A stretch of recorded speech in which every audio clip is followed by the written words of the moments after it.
읽어드린 말씀으로 말씀과 기도라는 제목으로 하나님께서 우리에게 베푸신 은혜를 확인하는 시간 되기를 간절히 소원합니다. 우리는 주일 예배 때 사도행전 5장 42절의 말씀을 가지고 말씀 선포에 대해서 함께 은혜를 나누었습니다. 말씀을 선포하는 것은 선포자의 어떤 실력이나 자격이나 열정에 따라 그 말씀을 받는 자가 바뀌는 것이 아니라 말씀을 부탁하신 하나님께서 그들의 마음을 열어주셔서 예수가 그리스도 되심을 믿음으로 구원 얻게 된다는 사실을 강조했어요. 즉, 말씀 선포자로서 부름받은 성도는 말씀을 선포해야 할 사명은 분명히 있지만 그 말씀을 통해서 회심과 변화와 세우심은 전적으로 하나님의 은혜로 가능하다고 말씀드렸죠. 그러나 우리는 이 부분을 분명히 알고 있으면서도 놓쳐버리는 바람에 항상 자기 자신의 어떤 것들을 찾아서 자기 자신을 준비시켜서 자기 자신을 조금 더 나은 자리로 이끌어내서 복음을 증거해서 대상을 변화시킬 수 있을 거라는 헛된 기대감 속에서 말씀을 선포하죠. 강단에서 선포되는 말씀, 그리고 삶 속에서 선포되는 복음은 오직 하나님께서 하나님의 방법대로 하나님의 시간에 따라 된다는 사실을 우리는 확인했습니다.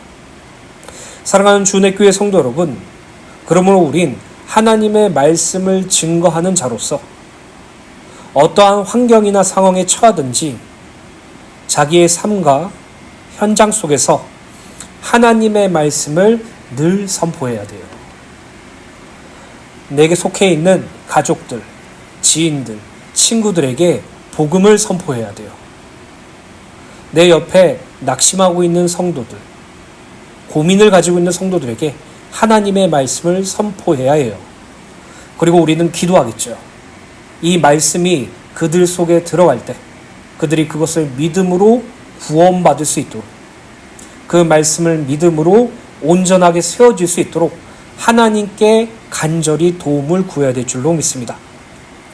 주일 예배 때는 말씀 선포라는 주제로 디모데후서 4장 1절부터 2절 말씀을 함께 살펴보았죠. 하나님 앞과 살아있는 자와 죽은 자를 심판하실 그리스도 예수 앞에서 그가 나타나실 것과 그의 나라를 두고 엄히 명하노니 너는 말씀을 전파하라. 때를 얻든지 못 얻든지 항상 힘쓰라. 범사에 오래 참음과 가르침으로 경책하며 경계하고 권하라. 말씀을 전파하라 라는 이 곳은 어느 상황에서든지 말씀을 증거할 것을 분명히 밝히고 있죠. 우리가 보기에 아주 적합한 때, 좋은 타이밍에 복음을 증거하는 것이 아니라 기회가 좋든지 나쁘든지, 타이밍이 좋든지 나쁘든지 그 대상이 말씀을 받아 구원받을 수 있도록 말씀을 증거할 것을 말하고 있어요. 하나님의 복음을 선포하는 것은 좋은 기회와 나쁜 기회를 불문하고 항상 선포할 것을 말하고 있죠. 그러므로 우리는 늘 말씀을 증거하고 말씀을 선포해야 할 준비를 해야 된다고 말씀드렸어요. 거기에 대하여 베드로전서 3장 15절에서 16절에 이렇게 기록되어 있죠.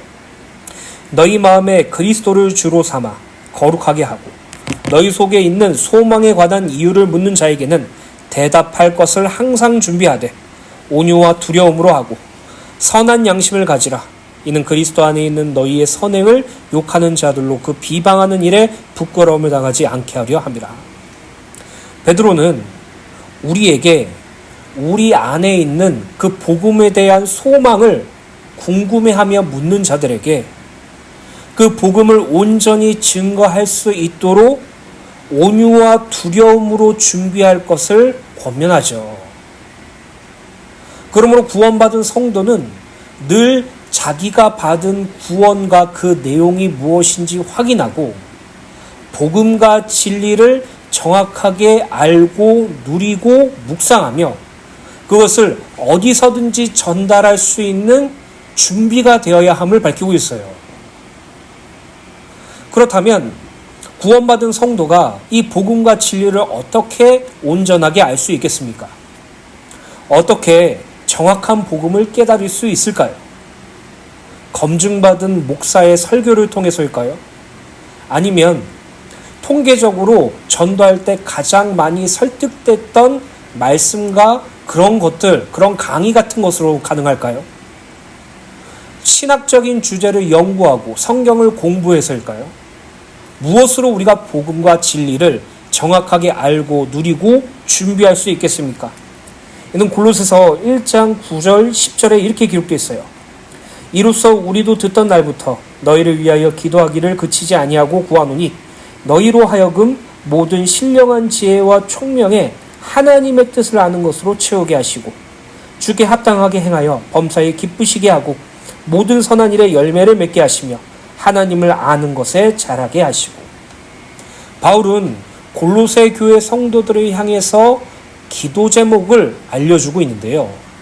바울은 골로새 교회 성도들이 모든 신령한 지혜와 총명으로 하나님의 뜻을 아는 것으로 채우게 해달라고 기도한다라고 말하고 있어요.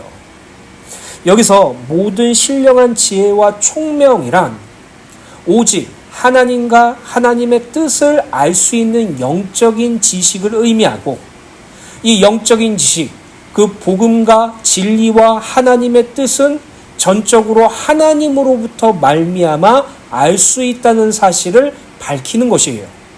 즉 얼마만큼 연구하고 공부했냐에 따라서 지식이 충만해지는 세상적인 기준이 아니라 하나님께서 가르쳐 주시고 하나님께서 알려주셔야지만이 하나님의 뜻을 아는 것으로 자랄 수 있다고 말하는 것이죠. 그리고 여기서 말하는 하나님의 뜻은 무엇을 의미합니까?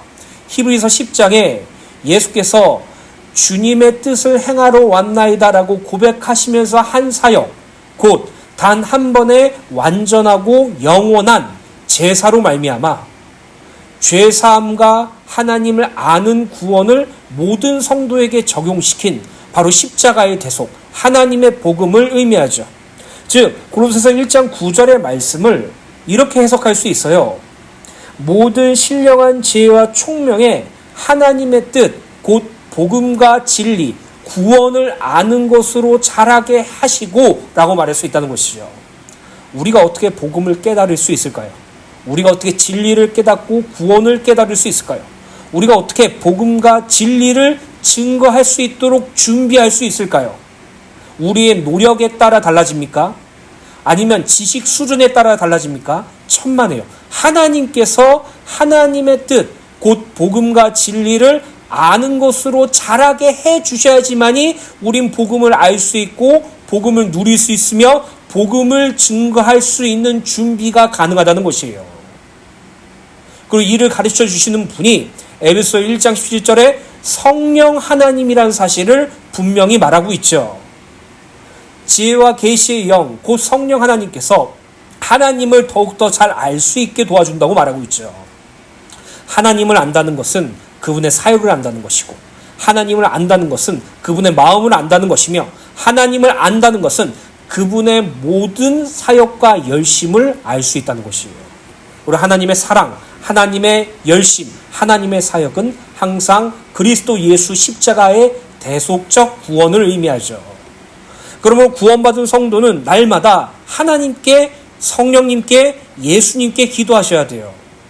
하나님의 뜻을 아는 것으로 자라게 해달라고요. 또 하나님을 아는 것으로 자라게 해달라고 날마다 기도하셔야 돼요.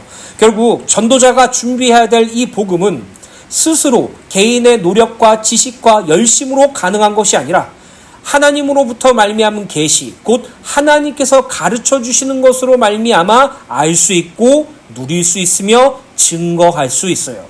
그래서 여러분 말씀을 묵상할 때 늘 하나님의 뜻을 아는 것으로 자라게 해달라고 기도하며 여러분들이 가지고 있는 복음을 날마다 묵상하며 준비하세요.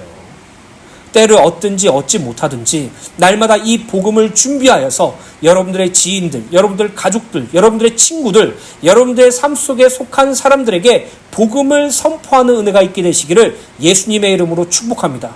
우리는 선포하는 것까지가 사명이에요.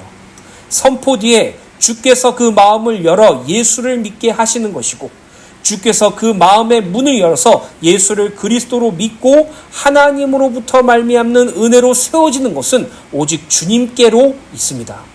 그것을 날마다 기억하시고 날마다 때를 얻든지 못 얻든지 말씀을 선포하시고 날마다 하나님의 은혜로 말미암아 복음과 진리를 알고 누리고 배우며 그것을 증거할 수 있는 준비를 날마다 갖추게 되시기를 예수님의 이름으로 간절히 소원합니다.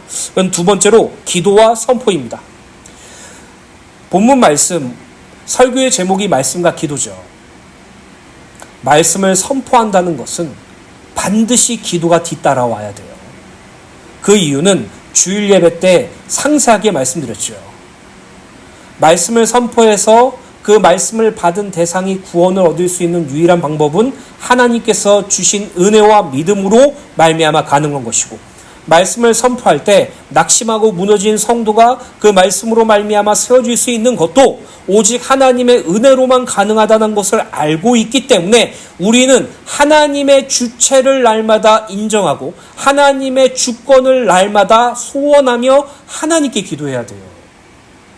그래서 예전엔 제가 전도 대상자를 이렇게 정할 땐 그 전도 대상자에게 찾아가서 맛있는 것도 사주고 내 마음도 보여주고 정말 그 사람을 감동시키기 위해서 많은 노력을 들여서 예수를 믿을 수 있게 만들면 될 것이라고 생각했어요. 물론 하나님의 은혜로 말미암아 구원받은 성도는 자신이 전도 대상자로 품은 대상을 절대로 차갑게 대하거나 별것 아닌 것처럼 치부할 수 없죠. 왜요? 그 마음에 그 영혼이 담겨있기 때문이에요. 근데 중요한 것은 내 행위와 내 마음으로 그 대상이 변하는 것이 아니라 하나님께서 그 대상을 변하게 해주신다는 것을 알고 있기 때문에 그 마음에 변하게 해주시는 그 주체 되시는 구원의 주권자 되시는 하나님께 기도할 수밖에 없는 것이에요. 그래서 이전에는 전도 대상자에게 내 마음과 내 중심과 내 헌신을 보여주고 그것으로 그 사람을 전도하려 했다면 지금은 내 마음과 내 중심과 내 헌신을 보여주며 하나님께 그 대상이 구원받기를 간절히 소원하면서 대하죠. 하나님께서 하십니다. 이것을 놓치지 마세요. 골로새서 4장 3절부터 4절입니다. 또한 우리를 위하여 기도하되 하나님이 전도할 문을 우리에게 열어주사 그리스도의 비밀을 말하게 하시기를 구하라. 내가 이 일 때문에 매임을 당하였노라. 그리하면 내가 마땅히 할 말로써 이 비밀을 나타내리라. 사도 바울은 골로새 교회 성도들에게 자신을 위하여 기도할 때 하나님께서 전도의 문을 열어주사 그리스도의 비밀을 말하게 하시기를 구하라라고 말하고 있죠. 여기서 3절에 전도할 문을 원어로 직역하면 말씀의 문인데요. 이것은 말씀을 전할 수 있는 기회로 해석할 수 있어요. 즉 하나님께서 말씀을 전할 수 있는 기회를 우리에게 열어주사라고 말할 수 있죠. 공동번역 성경으로 보면 하느님께서 우리에게 당신의 말씀을 전할 수 있는 기회를 터주셔서 그리스도의 심오한 진리를 전파할 수 있게 기도해 주십시오라고 번역되어 있어요. 결국 그리스도의 복음을 증거하는 전도란 하나님께서 기회를 주셔야지만이 가능하며 인간의 이성이나 논리의 설득 또는 사람의 정성이나 노력으로 전도를 하는 것이 아니라 그리스도의 비밀, 곧 예수 그리스도를 통해 드러난 하나님의 경륜과 구원의 비밀으로 복음이 증거될 수 있다고 말하는 것이에요. 이전에도 제가 한번 제 예전에 있었던 일을 말씀드렸죠. 제가 군대를 강원도 인제에서 했어요. 전방부대라서 훈련도 많이 힘들고 군생활이 그리 썩 편하지는 않았어요. 저는 나이도 어렸고 생각은 더욱더 짧았고 자기중심적이었기 때문에 주위에 군대에서 같이 생활하는 사람들에게 좋은 평판이나 칭찬을 얻지 못했어요. 그러다 보니까 오히려 더 삐뚤어지게 되고 오히려 더 막 나가게 되더라고요. 그래서 부끄러운 얘기지만 전역을 할 때 분대나 소대에서 그 대상자, 전역 대상자에게 편지를 써가지고 앨범처럼 주거든요. 단 한 명도 저한테 좋은 얘기를 한 적이 없어요. 단 한 명도 저에게 칭찬한 말이 없었어요. 너 때문에 힘들었다. 너 때문에 짜증났다. 다음에 저 이제 전역하고 살면 좀 제대로 살아라고 말할 정도로 사실 엉망진창이었어요. 그렇게 군 생활을 그렇게 살아왔는데요. 한 번은 같은 소리지만 다른 분대에 있는 후임에게 같이 보초를 쓰다가 별 생각 없이 복음을 전했는데 이 친구가 예수님을 영접하겠다고 말하는 것이에요. 저는 사실 그 친구에게 복음을 증거하고 싶은 마음도 없었거든요. 왜냐하면 부끄러웠으니까. 예수 믿는 자로서 그리고 신학교를 다니는 사람으로서 좀 좋은 모습을 보여주면은 좋았을 텐데 늘 저는 제 생각과 제 이기적인 마음과 제 감정에 따라 행동했기 때문에 사람들한테 좋은 소리를 듣지 못했거든요. 그래서 예수를 믿는다는 것, 복음을 증거한다는 것도 저에겐 너무나도 불편한 일이었어요. 근데 이상하게 그 친구에게 나도 모르게 복음을 증거했는데 그 친구가 예수를 주로 믿어 구원을 얻게 되었고요. 그리고 제가 도저히 이해가 안 돼서 그 초소가 끝나자마자 자야 되는 시간에 걔 한 번 더 데리고 복음을 전했는데 이 친구가 영접하겠다고 하더라고요. 제가 전역할 때 받은 앨범 중에 유일하게 그 친구만 딱 저에게 좋은 얘기 했었어요. 뭐라고 썼냐? 그날 저에게 해주셨던 말 감사합니다라고요. 제가 좋은 타이밍에 그 친구에게 복음을 전했습니까? 제가 어떤 열심과 정성과 멋진 모습을 가지고 그 친구에게 복음을 전했습니까? 사실 아니에요. 하나님께서 전도할 문을 저에게 허락해 주셨기 때문에 가능한 것이에요. 저는 그래서 벌써 군대가 몇십 년 전이죠. 한 18년, 19년 전인데 그 친구 이름만큼은 안 까먹어요. 그리고 가끔 그 친구 위해서 기도해요. 하나님, 저에게 전도할 문을 열어주셔서 그 친구에게 복음을 증거하게 하시니 너무나도 감사드립니다. 그 친구가 지금 어디에 있는지는 모르지만 그 친구가 예수를 믿고 신앙생활을 온전히 하며 하나님을 위하여 살게 해주세요라고 마음속에 생각날 때마다 기도해요. 이 부분은 어떤 것을 말씀하고 있습니까? 하나님께서 말씀을 전할 수 있는 기회를 터주셔서 제 입술을 통해서 말씀이 선포되었고 하나님께서 전도할 문을 열어주셔서 그 대상이 구원을 받은 것이에요. 제 훌륭한 인격, 제 수준 높은 지식, 저희 뜨거운 열정으로 그 대상이 구원받은 것이 아니라 하나님께서 당신의 방법과 시간대로 당신의 작정하신 때에 저를 말씀 선포자로 세우시고 그에게 마음을 열어 예수가 그리스도 되심을 알고 깨닫게 하셔서 구원 얻게 하셨다니까요. 그 이후에도 수많은 전도 사례들이 있지만 전 그 전도만큼은 절대 잊어버리지 않아요. 심지어 복음을 전할 때 그 말씀을 받고 우는 사람들도 많이 있었거든요. 회심한 사람들도 많이 있었거든요. 근데 제가 제 인생에서 가장 기억에 남는 것이 바로 군대에서 그 친구에게 복음을 증거한 것이었어요. 왜요? 하나님이 하신다는 것을 절절하게 경험했으니까요. 여러분, 하나님이 하세요. 하나님께서 전도할 기회를 열어주셔야지만이 가능해요. 하나님께서 말씀을 전할 수 있는 기회를 터주셔야지만이 가능해요. 그래서 바울은 골로새 교회 성도들에게 나를 위해서 이렇게 기도해달라고 말하는 것이에요. 하나님께서 우리에게 전도할 문을 열어주셔서 그리스도의 비밀을 말하게 해달라고 구하라라는 것이에요. 이 말씀을 오늘날의 성도들에게 그대로 전복하면 하나님에게 오늘 내게 내 말씀과 전도할 문을 열어주셔서 예수가 그리스도 되신 이 비밀의 복음을 담대히 증거할 수 있도록 도와달라고 기도하는 것이에요. 그래서 전도는 기도예요. 전도는 기도로 가능해요. 기도가 없는 전도는 전도가 아니에요. 오늘 여러분들의 사랑하는 가족과 지인과 친구들을 위해서 무릎 꿇고 기도하세요. 전도할 문을 열어주세요. 말씀을 증거할 수 있는 기회를 주세요. 그들이 복음을 받아 구원을 얻을 수 있도록 하나님께서 은혜를 베푸시고 역사해 주세요.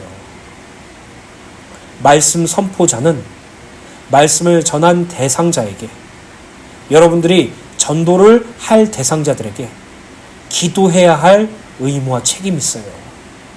오늘 여러분들의 가족들, 지인들, 친구들에게 날마다 기도하는 은혜가 있게 되시기를 간절히 소원합니다.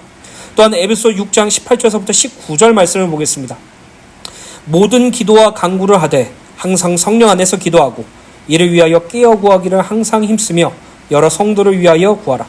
또 나를 위하여 구할 것은 내게 말씀을 주사 나로 입을 열어 복음의 비밀을 담대히 알리게 하옵소서 할 것이니. 여러분, 우리는 말씀의 선포를 하나님께로부터 사명으로 받은 자죠.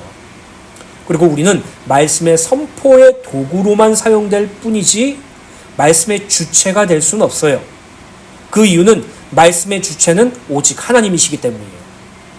그 말씀의 주체 되시는 하나님께 오늘 사도 바울은 에베소 교회 성도들에게 이렇게 중보 기도해달라고 베푸죠. 뭐라고요? 나를 위하여 구할 것은 내게 말씀을 주사 나로 입을 열어 복음의 비밀을 담대히 알리게 하옵소서. 이것이 바울이 에베소 교회 성도들에게 자기를 위하여 기도할 때 이렇게 기도해달라고 요청한 내용이에요. 18절서부터 19절의 말씀은 복음을 선포하는 일이 기도로 시작되고 기도로 유지된다는 점을 강조하죠. 18절에 모든 기도와 간구를 하되라는 말씀은 성도의 기도가 단순한 개인적인 차원을 넘어서 복음을 위한 중보기도까지 포함한다는 사실을 밝히고 있어요. 특히 18절에 항상 성령 안에서 기도하고 라는 말씀은 기도의 주도권이 내 감정이나 뜻이 아니라 성령님의 인도하심에 있다는 것을 나타내요. 결국 구원받은 성도가 기도할 때 개인적인 소원 따위를 두고 기도하는 것이 아니라 하나님의 뜻과 하나님의 복음을 위하여 기도해야 된다는 사실을 분명히 말하고 있고요. 그리고 이 기도를 할 때는 내 마음과 내 생각과 내 목적대로 하는 기도가 아니라 성령 안에서 하는 기도, 곧 성령께서 가르쳐 주시는 것으로, 성령께서 원하시는 것으로, 성령께서 이끄시는 것으로 기도해야 함을 가르쳐 주고 있어요. 내 감정과 내 뜻과 내 계획이 아니라 내가 하는 그 기도의 주도권조차도 성령님께 있다는 사실을 날마다 인정하라는 것이에요. 그래서 우리가 기도할 때 그 기도의 내용들을 한번 쭉 정리해 보세요. 글로 한번 써보세요. 그리고 하나님께 질문하면서 그 기도를 읽어보세요. 하나님, 이 기도 제목들이 하나님께서 기뻐하는 것입니까? 내가 기뻐하는 것입니까? 하나님, 제가 지금 정해놓은 이 기도 제목들이 하나님께서 원하시는 것입니까? 내가 원하는 것입니까? 기도해 보세요. 만약 내가 기뻐하는 기도, 내가 원하는 기도라는 것이 증명된다면 성령님의 도우심을 구하세요. 성령께서 나를 주장하여 주셔서 하나님의 뜻에 맞는 기도를 할 수 있도록 날마다 나를 도와달라고 기도하시기 간절히 소원합니다. 19절을 보면 바울은 자신의 복음을 전할 때 하나님께서 말씀을 주셔서 자신이 담대히 전할 수 있도록 기도해달라고 부탁하죠. 이 부분을 원어로 증거하면 하나님께서 내 입에 전할 말을 직접 주시기를 구한다라는 의미로 이는 사도 바울조차도 복음을 전할 능력이 자신에게서 나오는 것이 아님을 인정하는 고백이에요. 여러분, 사도 바울은 어떠한 존재입니까? 위대한 전도자죠. 구약과 신약을 통틀어 그리스도 예수의 복음을 증거하는 전도자의 삶을 산 사람들 중에서 전무후무한 존재가 바로 바울이에요. 그가 1차, 2차, 3차 전도 여행을 가서 이방인들에게 복음을 증거하고 그 각각의 도시에 교회를 세우고 그 교회들에게 편지로 복음을 가르쳐주고 일평생 주님을 위하여 살고 복음을 위하여 살고 전도를 위하여 살다가 순교를 당한 인물이 바로 바울이에요. 성경을 조금 아는 인물이라면 위대한 전도자라고 말한다면 바울이라고 생각할 거예요. 그러한 바울조차도요, 하나님께서 복음을 전할 능력을 주시지 않으면, 하나님께서 자기 입에 당신의 말씀을 허락해 주시지 않으면, 하나님께서 하나님의 은혜로 말미암아 복음을 증거할 수 있는 그것을 나에게 허락해 주시지 않으면 나는 할 수 없다고 고백하는 것이에요. 이것이 구원받은 성도에게 얼마나 큰 힘과 위로가 되는지 아십니까? 특별한 사람, 특별한 사역, 특별한 은사라는 건 존재하지 않아요. 소수의 어떤 특정한 인물들에게만 일어나는 사역이 아니에요. 하나님께서 바울에게 복음을 전할 능력을 주셨기 때문에 바울은 전도자의 삶을 살 수 있었고, 하나님께서 동일하게 우리들에게 복음을 전할 능력을 주시기 때문에 우리가 전도자의 삶을 살 수 있는 것이에요. 결국 구원받은 성도가 말씀 선포의 삶을 살아갈 때 날마다 하나님께 기도해야 될 제목은 나를 위하여 구할 것은 내게 말씀을 주사 나로 입을 열어 복음의 비밀을 담대히 알리게 하옵소서. 바로 이 기도 제목이에요.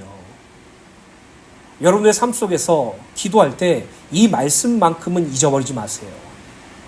이 말씀을 듣는 지금부터 여러분들의 호흡이 끝나는 그날까지 이 말씀을 붙잡고 기도하세요.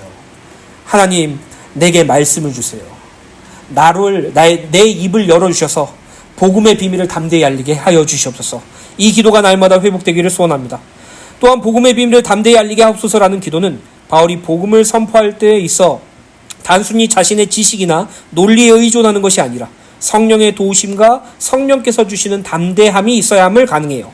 정리하자면 바울을 복음을 전하는 내용과 시기가 모두가 하나님께 달려있음을 인정하며 자신의 입에 하나님의 복음의 비밀을 허락하시고 그 복음을 담대히 선포할 수 있는 능력을 소유할 수 있도록 기도로 부탁하고 있는 것이에요. 제가 말씀 선포라는 주제로 예레미야서 말씀을 함께 나눴고 지난주에는 말씀과 기도라는 주제로 하나님의 복음을 증거하는 전도자의 사명에 대한 부분을 가지고 항상 말씀을 나눴죠.